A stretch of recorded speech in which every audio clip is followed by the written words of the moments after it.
We have a lot to learn today. We sure do, Mr. Hayat. Okay, children. All right, well, the video literally stopped right there because the phone died last night. So it's the next morning. I went upstairs. I said, well, I guess that's it. And called it quits. But yeah, got that bar in. And that's how I was just showing how this is, you know, more narrow. I'm good with it. You know, like I said, we'll tap these in a little bit, weld it up, and we'll be good to go. So we're going to move on this morning to the other side. When we weld this in, this will get pulled in like that. So that is looking freaking amazing. I'm so stoked. I want to weld that thing in so freaking bad. I know, I see your babies. You got babies inside the tool things. Yeah, inside the chair. Look, show everybody that you use your low dollar beer koozies for sleeping bags. Let's see, you put the kitty cat in the koozie. Use them for sleeping bags, right? Okay. All right, so we're going to move on to the other side. I'm going to go ahead and cut this out. This side sucks because of all the wiring, which, I mean, I'm going to peel this back, but all the wiring lines right here. So this is going to be a little bit slower than the passenger side. That's when I start on the passenger side, and it's going to involve a little bit extra work than just the normal run-of-the-mill. All right, so I robbed the bar from that side to this side to see if it hits the same, and it's hitting my top of my cut piece right here. Now, both sides, I spaced them down off of the cowl panel equally. So basically, I just took a ruler. This side, I cut a little higher, actually, I think, because of how we already had some holes there. But I'm like way off. Like where my bar is hitting inside there needs to be up like another inch, but it's hitting the cowl panel. And I was like, what in the world is going on? Like that's pretty close within 1/4 of an inch of how much gap is underneath the cowl in that huge cutout that I did. Both sides, that area, this side had the 2 holes for the pass-through that we no longer need, so that's why I cut a big piece out. This side had a pretty gnarly whacked up area for a plug to go through. So it had that thing where a bunch of drill bits, and then it was cut with like 10 snips, and then this wire passes through without a plug. All kinds of flaws. So we want to make a nice, neat aluminum panel anyway for both sides to repair that. But I was like, okay, what's wrong? Are these bars at different heights? Like they should be hitting the same point in the cage, you know, spaced between the dash where our AC vents are going to go. They basically should go through the AC vent area, which it is. But out here, it's hitting the metal. So I checked my frame rails off the concrete. I understand, again, let me disclose that this is not a precise way of measuring. All right, back to the program. So I measured both frame rails off the concrete. They're 29, they're dead on. And so I said, well, let's measure to my cuts, you know, from the concrete to my cut up here in the top point of this corner on both sides. They're off. They're off by like, I don't know, it's under an inch, but it's like 1/2 inch, 3/4 an inch or some crap. And I was like, what? I was like, how is that a thing, man? And so then I said, okay, well, let's see if from the factory they did something funky and put the firewall on this side lower than the firewall on that side. Check this out. So if we go right here, we're going to go to the top of our firewall flange. Okay, that's where the cowl panel joints to the firewall. We have 3, let's just call it 3 1/4, okay, for the video's sake. All right, so 3 1/4 from the firewall, or the firewall cowl flange to the top of this piece, which is where our fender was. This side, dead center, we have 3. So that's like 3 1/4, 3 1/2, and this is 3. Let's get a precise measurement on that, because that side over there is 3. This side, precise measurement, 3 3/8. So 3/8 of an inch. For some reason, the factory put this where it meets the firewall, the cowl panel meets the firewall. They put that down 3/8 of an inch lower, which is crazy. Let's see right here in front of this drain to this cap. That's going to be, let's call it a shy 1.5 inches, okay? Now there's some seam sealer there. Over here, inch. Ain't that crazy? So the cap over there goes down, and now that I look at it, I can see that it literally drops down lower. That cap, this piece right here on this side, is fatter than the piece on that side. So this is thinner, I mean, than that piece is bigger. So that's pushing all my stuff down. So I'm gonna have to take my cut a little higher so my bars are equal left to right. I'm gonna have to go up here and basically cut it all the way up here underneath that flange where it meets. That way my bar basically needs to just come up like that. Right now it's down here and it's hitting. It can't come up. It needs to go ahead and swing up like that. That way they hit the cage symmetrically left to right in each side. But it's funny how you'll find things like that on some of these older cars that I don't know why, what the reasoning was to make that different, but it's not symmetrical left to right. And I've also noticed, you know, on my cow panel right here, my burn down tubes, I've never really showed it or talked about it, but if you see how my burn down tube goes through this 45 right here, now I used factory holes. So these bolts, there was one hole that was factory that I put a nutsert in, okay? So you see how they have factory stuff like this for the weather stripping? So there was a bolt hole, or a hole here. I don't remember what it was, maybe for the washer squirters or something. But I put a nutsert in one of them and then drilled the other one.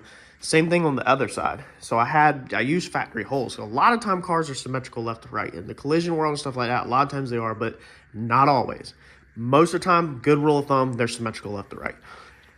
But then this one over here, so if we look at how this one looks like it's overlapped over top of that 45, this one over here sits inside of it beautifully. Okay, you can see right there how that sits inside it beautifully. I did this side first, and then I did this side over here, and it always bugged me. But however, I know that when you look right here off the intake, they're symmetrical, their location. But the cow cap, for some reason, is stamped non-symmetrical. Also, it looks like if we look right here, our 45 above our brake, if you look at the distance from here to here, okay, there's a little bit of a gap. If we come over here, that appears that gap is a lot smaller left to right without me measuring it. So pay attention. Sometimes if you're not going off of a chassis table and you're going off the car, then you have to kind of make sure that symmetrically you are the same left to right and make sure something's not throwing you off. You just got to really pay attention to what you're doing. And I'm used to doing that because when I do frame pulls at the shop on collision, I just had a viewer comment in the last video, don't I have alignment tools for my frame rack? And I actually do not. I use a tape measure just like that and my eyeballs just like this to do all my frame pulls because I don't actually pull frames. So if we get in a vehicle, normally I don't get them hit that hard. But if we were to get in a pickup truck or something that has frame damage, I just send it back to auction or I use it for parts and repair another one. I actually don't repair anything that has to do with alignment because of the quality of car I want to put out. I don't want to put out a car that was hit that messed with the alignment. So basically the kind of stuff I pull at the shop is everything above the frame, above the A-arm and in front of the A-arm or the strut on a car. So anything in front of your wheel does not matter alignment wise as long as it did not also bend at the wheel or behind the wheel. All right, so got this bar fitted up, and it might be hard to see with that tape. Got that notched, cut out slightly. This tape's not holding that great, but it basically goes right there. It's rough. Whenever we go to tack it in, then we'll make sure everything's a lot more precise. Went in here, marked the height, put a clamp there, and got that fitted up to that bar. So we're moving on to our down bar. Now on the last side, if you remember, I pretty much broke that thing in the center. This one, you can see that it's a little bit farther back. I didn't make a mistake. This is the stick that was left over from that side. So remember in the past, I said I bought 21 stick, cut it down to 10.5. This was my last 10.5 stick. So I wanted to keep it as long as possible for future projects. Man, I can't talk. So instead of being picky over a couple of inches where a joint breaks at, since I'm joining these or sleeving these back together, I simply don't care. Again, this is an area that I don't care in. I don't need this thing to break in the center. That just happened to be the length of the scrap side. So we're going to make our bent bar, and it's just going to be a little bit longer up here. It won't be a direct clone from that side as far as the length, but the bend, we're going to make it at the same degrees in the same bend, and we're going to check it off of that bar. And once we have, you know, where it looks like it's the same swoop and the degrees are bent the same, so I'm measuring it the same degrees, and I'm going to check it on appearance. Then we will figure out where the bent bar needs to hit at. Now you want to make sure that this piece right here, this leg, is not too short. So again, you want to go long and then mark it and have a little bit of waist. So all I did was I held the bar up here and just straight out long ways. And I pretty much marked the point like right here. So that tells me that I need this much area straight. And then I can start my bend right up here, because by the time we bend it and then we slip it over where it sticks out past, then I can come back forward and mark it off. So you just want to make sure you don't put your bend too far to the end if you're doing something like this. Let's get this one bent up. I've made my mark roughly right there where I need to keep the straight at. So that means that's going to be out past the die. That way the bend starts pretty much at the die and this way, and it doesn't get in the way. So let's bend this up and throw it in. So this one got a different result. So this is our first bar, and if you remember, we had the kinks in the bottom side, and I didn't know if that was from our shim that we built. And then the front side is a little flat, you know, because it definitely went wider right there, but it's not, I mean, it's not terrible. That's still a decent looking bar.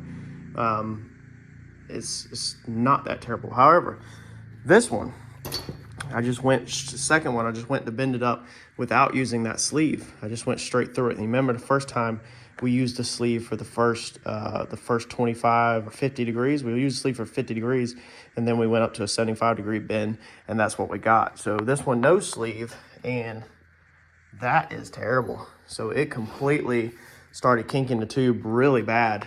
You can see how bad that is. Like, it just demolished it, flattened it out. So the answer to this, like I said, is to go put sand inside of it and plug the ends of it with like boat plugs or freeze plugs. And that's going to keep that tube from collapsing, you know, so it don't do that, because it's pulling the top side down in there. However, you know I'm not going to do that. Come on, man. Y'all know I'm not going to go put sand in that tube and spend all that time to do it. I'm going to measure this. I'm going to cut one more piece off of that, and then I'm going to bend it this time using our sleeve. So this is our sleeve that we used. Maybe that did make a big of a difference of not letting the sides push out as much, keeping the form a little better. So we're going to put our sleeve back in there and I guess try it again. If all fails, I should have enough to do it one more time, or I can go get another stick. It's only $37 for a whole 20-foot stick, but I don't feel like filling it full of sand. Then I gotta go find sand, I gotta go buy sand. I'm not interested in doing all that. If we can just get this one bend done, then I know we're done with bending this thick of stuff and we can rock and roll with our day.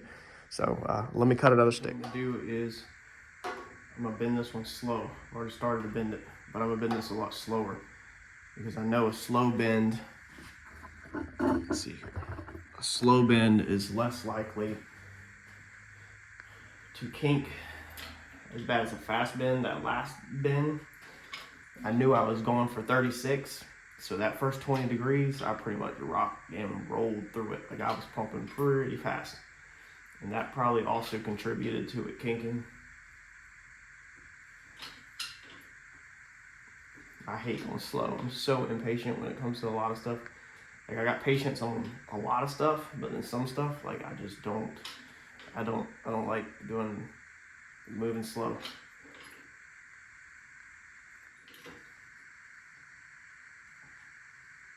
Nah, I was kind of wanting to pull it up out of the die again. How far, man? We're at 31. That's gotta be close.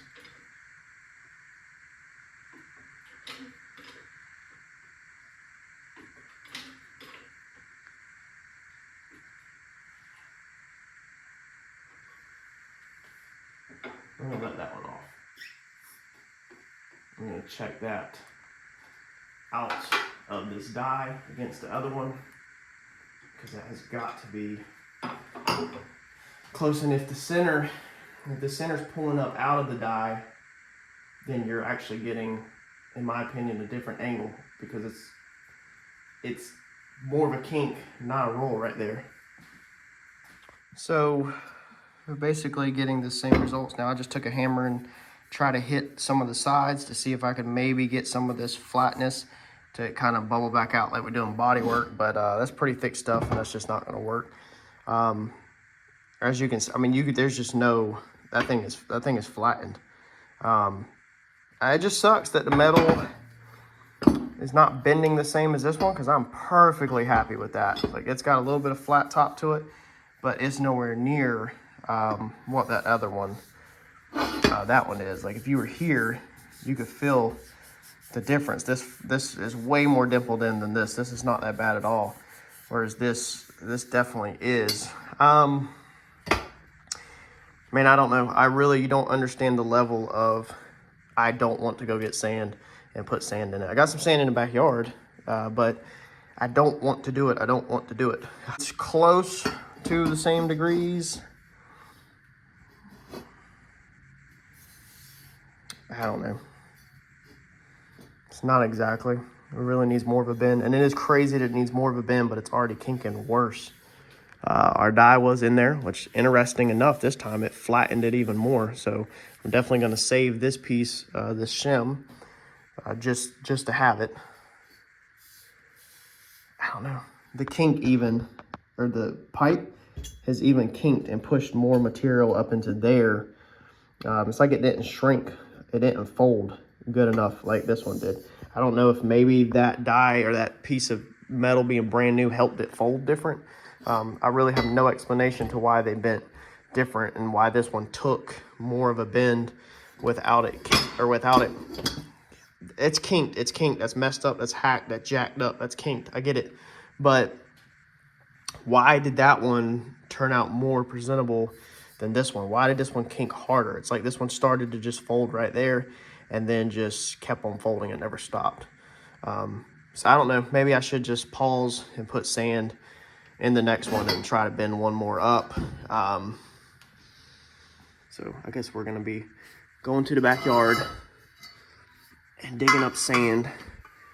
And we should have barely enough tubing to do one. All right, so this is our other tube that I'm perfectly happy with. It's acceptable to me. You can feel the roller indentation in there. I no longer have where the center was. If you remember, I showed you how I use a mark in there for the center. I don't have that on there no more, so I can't transfer that to this one, and I didn't measure it. Technically, when you're doing fabrication work and all that, if somebody actually does it correctly, they have all kinds of reference points and measurements and everything. I just wing everything and hack everything all up, so I don't do that kind of stuff. But I do have my roller dimple, so I have marked down here where the roller should be, and that's pretty much where I'll line my roller up at. As long as my roller is there, I'm cutting a little off each end. I should be perfectly fine. As you can see, I have plenty of bars, so even if I line the roller up right there, I'm a couple inches long, and then if I roll it up like that, I'm way long. So technically we could probably even move the roller up a little bit more that way, but I think this is going to be the best bet. This is what we're going to do. I guess let's go dig up some sand and fill this stupid freaking tube full of sand. All right, well, it's got sand in it. It was wet sand because it had rained the other day, but it's packed full of sand. If you're trying to put sand in it, I guess if you want some tips, like I said, freeze plugs are best. I don't have none here, and I'm definitely not going to the store. That's where we draw the line. I do not feel like going back out. So we use painter's tape on that end. Keep putting it in there. Keep beating it on the ground like this. You know, and that's going to compact it all down. Just keep doing that over and over and over until you stop. Getting it to stop squish, tape the other end up, and stick it back in there and let's bend it. So anybody that has been screaming for me to put sand in it, I hope you're happy. There's sand in it. I'm not happy about it, but we're going to get it done, and then we're going to get all the stupid sand out of it. All right, so we have our 36. It should drop back to a 35. The top is not as flat, but you can tell that it's definitely still flat. It's closer to like the first one we bent, this one right here. So it matches that one a lot better, but for some reason that one bent fine without sand.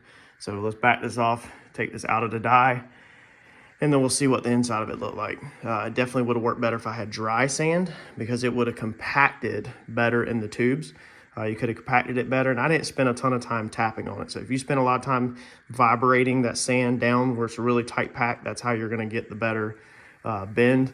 It's just I was already not happy about having to go fill this tube full of sand. Before we take it out of the die, we're gonna lay it across the top of the other one and just look down it and make sure it resembles about the same, which it looks dead on. So now we can hammer the die off of this one and then double check it one more time. If that looks good, then we can go take the freaking sand out of it and then start cutting it to fit. All right, so comparing the two to sand still in there. This is the first time I've used sand because I've absolutely not wanted to do it, even though I've known about it from day one. I've never had to do it. I've never had one kink that hard, really, because this is some thicker stuff. So this is the first one. You can see the dimples in the bottom and how it's kind of flat right there. This is the one with the sand in it. You see dimples in the bottom, and you see how it goes flat kind of right there. While we have the sand in there, let's do one thing out of curiosity for scientific purposes. Let's take the micrometer real fast and check to see if the sand helped. Now again, dry sand, taking your time, compacting it a little bit more, you're probably gonna get better results than what I just got. But like I just said, I don't lie to y'all. If I'm impatient with something or I don't want to do something, I just say it. I don't really care. All right, so let's see here. There is 1, 2, 3 dimples. So let's hit this center dimple.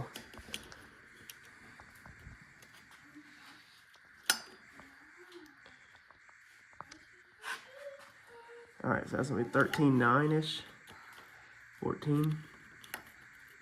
Try to get it flat across the top. Y'all can see that side.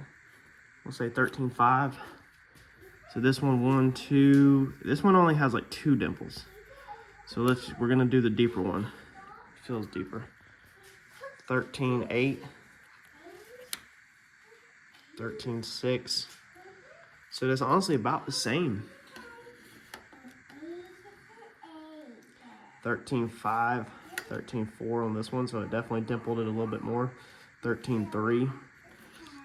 So without saying, it definitely dimpled it a little bit more, but it did not make that big of a difference using that situation. Now it helped it not kink. Now we can't argue that because I just did 2 of them back to back and they kinked, but the sand definitely helped it not kink.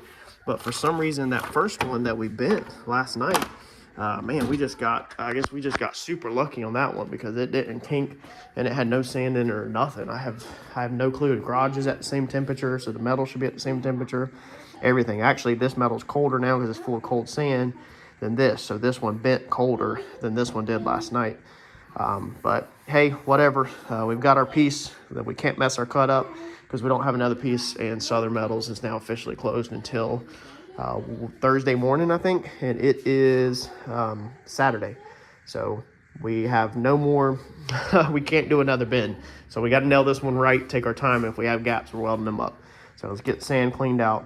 Let's weld this side in. We need to go ahead and drill our Rosetta, road buds, whatever it's called, the plugs to sleeve it and get this one welded in the car. That way we can match this one to the other side. What you got going on, Harper Joe? You messing with them lips again? They're chapped. You need to put chapstick on. You need to put chapstick on. Oh man, coughing all over me. You still got a fever? How do you feel? I think she's still got a 100-degree fever. She should be inside, not out here with her daddy on the race car.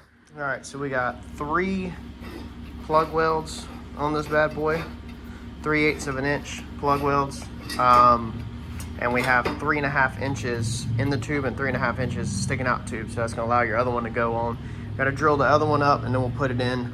Man, I'm telling y'all, this is the way that you can do it if you suck at finding the things and you just don't want to take the time to learn, you know, right this second. All right, we got most of these bars welded up. I got a little bit of bars on the inside to do, like when I get the motor back out and the front end off of it, it's easy to get to. Had some gaps. I think the biggest gap I had is about 1/4 of an inch or so to weld up. It is what it is. I explained, you know, my thought process. So let me show you real fast because I love the way it looks. All right, so that's it. Of course, we got to get all this front end off. You can see where we joined it together all the way around. I got a lot of the inside done right up in there, but I got some like up in here to do once we cut these bars out and the engine's out. Then I'll be able to go straight from, I'll be able to sit in there where the engine's at and then roll the backside of that bar. The inside of the car, I got that 100%. I was able to get it all the way around a little at a time. So all of that's done. My welds are not the prettiest, but they're on there, and I burn them hot, so you can see the color. So I mean, they got penetration in them. Both sides on the inside are done. That side over there is all tacked up around. It's across the top too. It just it's dirty right here, but it's all, the 360 is done on that. So all we got left to do in here is the dash bar. That's got to be done. And then let's see here, we got all this welded up. So I had a pretty gnarly gap right here, so I had to do some funky stuff and stack some stuff up right there, but I had a gap there. I got to get the insides of the bars over there and the inside over here, like I said, when everything is back out. I just read the comment about the throttle body, taping up the throttle body. Excellent idea. You should probably tape up throttle body and you burn down tubes from anything going down in there. However, like I was literally like almost done when I read the comment, so I don't know. I'm not too worried about it. I'm a dummy, so don't do like me. Got all that welded around. Again, no pretty welds for me. This side is a whole lot better on the shock hat. I like this shock hat way better because if you remember when we did that one, we ran the bar all the way through it. So I walked the bar in and was able to coat both of them off of a straight bar. Versus this one, being I dropped this bar back, I had to coat this one, and then I had to coat this one in and also keep it aligned, and I ended up with that gap right down there. But once the engine's out, we'll stitch that up and make that look good. Distance from touching the bar to the inside right here is 5 3/8 on both sides. So I checked that. The shock hats are spaced off the fender's square off the front end. So my bars, I laid them in and out based off of the shock hat. So if you had a chassis table, then what you would do is, or not even chassis table, you could do it right here on the concrete, is find the center of your engine and then drop a plumb bob on that side, mark the floor, measure from center outwards. On this side, drop a plumb bob, mark the floor, measure from center outwards. However, with plumb bobs, here is how I use them. So what I do is I buy 4 of them, brand new, kit some Harbor Freight with the strings, and then I never open them and never use them. So they're in there. Like I said, man, this is like how I do collision repairs. I just measure off of stuff. So I mean, this is just what I do every day, all day. And I don't know. This is just how I'm doing it. Like I said, these are literally just shock tower bars. At the end of the day, they're not really set in nothing else. We put the hats exactly where we want them. So if the bar is a little bit more in and out, then it don't really matter. But let's see here, out of curiosity, let's see how bad I am off of the corner. Now these corners are tore up. Let's go ahead and disclose that. So the corners are tore up. That is a 1.5 inches, okay, to that outer flange. Let's just see, passing through without using plumb bobs or anything, how bad off I am. And that is an 1.5 inches. Man, look at that, dude. Look at that. You can't freaking... Oh, man. Dude, no chassis table. No plumb bobs. No nothing. Plumb blobs. 1.5 inches. Oh, ain't it funny how I always measure after I'm done to just check, because I'm normally that confident. So I'm happy with that. Let's see here. That shock tower over there, I think is going to be a touch off. This one is 1 inch off the bar. Okay, that side's 1 1/8. You see the splatter right here. I've ran into some nasty stuff. Let's see here. This is going to be 1 inch right there. And only about 7/8 right here. So we're off a little bit, and that's because, like I said, I did 2 bars. It made it a whole lot more complicated, because what I could have done is if I had 1 bar ran long, then we could have did the exact same thing. We would have spaced it down, and then we would have notched in, you know, versus just notching that side and then trying to notch this side. And also what I did when I cut that in is I started coping it out. I marked off of the end of the frame rail to where that one fell. I measured it, and then I marked this one, and I started coping it and just bringing the bar in, okay? And once the bar hit where that line was at, then I was done. So technically this is probably uphill just a little bit like this, and that's what's closing that gap up. But if I would have kept coping that out, that would have pulled that in past that line, and then what you would have needed to do is you would have needed to grow more here. So you would need to pull this out to slide it up, basically. And I had already cut that to fit up top, so it's not that bad. And when you look down that, I mean, that bar's freaking pretty straight, man, across the top. Like, that thing's good enough. We're gonna come back and cut. We're gonna cut this perfectly straight across center of the tube and build a little cap, and we're gonna stitch it all the way up across the top and all the way down the tube, and that's gonna help also tie all that tube together into the top of the hat. And then the hat will get looped probably on the outside. Or it probably will get looped, more likely get looped on the outside. And then we have a bar that's going to come off about right here and go down to the engine plate, and we'll probably triangulate off of this bar back up here to wherever this outer loop is to keep that shock hat really strong. And I don't think we're going to come off of this side down to there or anything. I don't think so. I think we'll just triangulate the front and hoop the perimeter, and we should be perfectly progress. Hope you're enjoying it. Hope you're not too mad at me for the way that I do these bars. I mean, when the big high-end chassis builders and stuff, when they wreck the front ends, they have to clip the front ends. That's what they do, is they sleeve the tubes and they do it just like that. I understand that that's not the right way. I understand that it's a lot of wasted weight. There's some weight every time you do that sleeve that's added to the car, but I'm just not there yet. I don't have the proper stuff to do that correctly. I hope when we build something in the future, then I can kind of take my time. The next build, I'm putting a 3-year time frame on to build the car, so we can spend 1 month on one bar or 1 month learning how to bend. You know, this one, we need to get this thing back rolling, so I'm gonna keep doing it how I know how to do it, and then we will improve our skills in the future. So if you don't like it, feel free to comment and let me know. But this is just how I've been doing it for the past 5 years since I've been building this car. Smash that like button for me, though, if you appreciate this video, and I'll catch you on the next one. Thanks, y'all.